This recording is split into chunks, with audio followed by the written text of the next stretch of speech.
So when I got up this morning, turned on my computer, opened up Discord, and I see a message from a tank that I regularly play with, and he DMs me saying, "Hey, how does this group pull a Rift Mage onto the Double Dragon pack?" And I was like, what is this guy talking about? And basically it comes down to this Rise 29 that was recently timed by Kira AJ, Siskater, Yargi, and Erxis. And you can see right here that basically they're inside this Rise 29. And what you're going to see in a second is that randomly a Rift Mage and one of these deviations is going to be aggroed onto the group. And you look at it and you don't really think too much of it, except for there's this wall here. And you're like, how the hell do they do that? And so you see that Rift Mage, he's coming, he's marked with green, and he's running into the room. And whenever it's shown from Kira's POV, it's really hard to tell what's going on. Sometimes you think, there have been pet abilities in the past. Maybe somebody used like AJ MC to mob and sent like a pet through the wall. Maybe there's a way to pet MC something. I thought initially maybe there was going to be some throw glaive tech, because I've seen some infinite range throw glaive stuff from Havoc Demon Hunters before. I also scroll down and check the comment section because I'm man of the people and see maybe Kira answered it.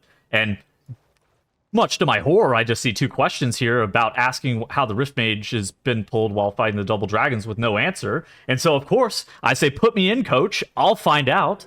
And so I was like, I'm not 100% sure. Let me kind of look around. There was no log of this run as well.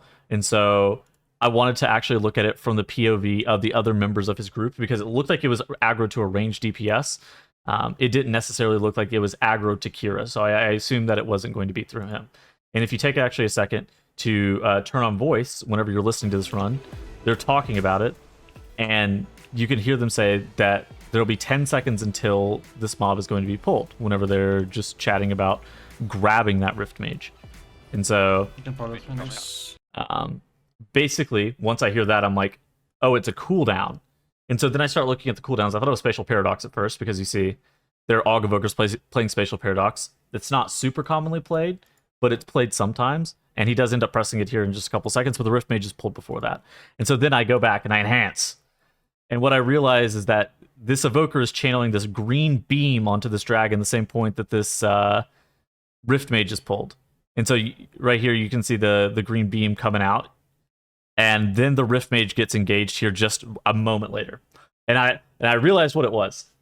And it's 9 moves Unraveling Spindle.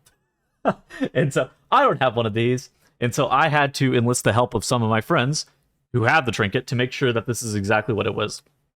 So basically what this trinket does is it channels onto a target, and it does some damage to the target that's channeled. Once it completes the channel, you get some mastery.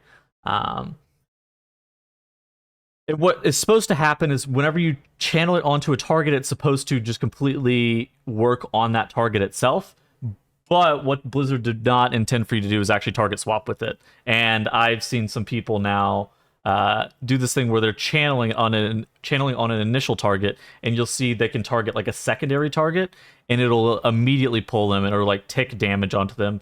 And so you can do this, and it has infinite range. Basically, once these orbs contact you, the mobs will pull. And I've seen people do some stuff in DHT with it as well, where they're pulling Drossaron from the very beginning. Obviously, Drossaron's not going to snap to you, but it can technically pull infinite range with this trinket. Not intended, but clearly something that happened. This is one of the big things that was able to allow this group to be able to time 29 Rise. It did speed up the run a lot, but they were about a minute under, so they're probably timing it regardless. They had basically a perfect run, and this group has been pumping, and I would implore you guys to check them out. Check out the run down in the description below. I just had to come through and clear up some questions. How did you pull that Rift Mage while fighting the Double Dragon with Lustful? No answer. Good job on the run. Is it possible to know how you guys managed to pull the Rift Mage with the Double Drake? No answers. But I'm here to answer it for the people. Goodbye.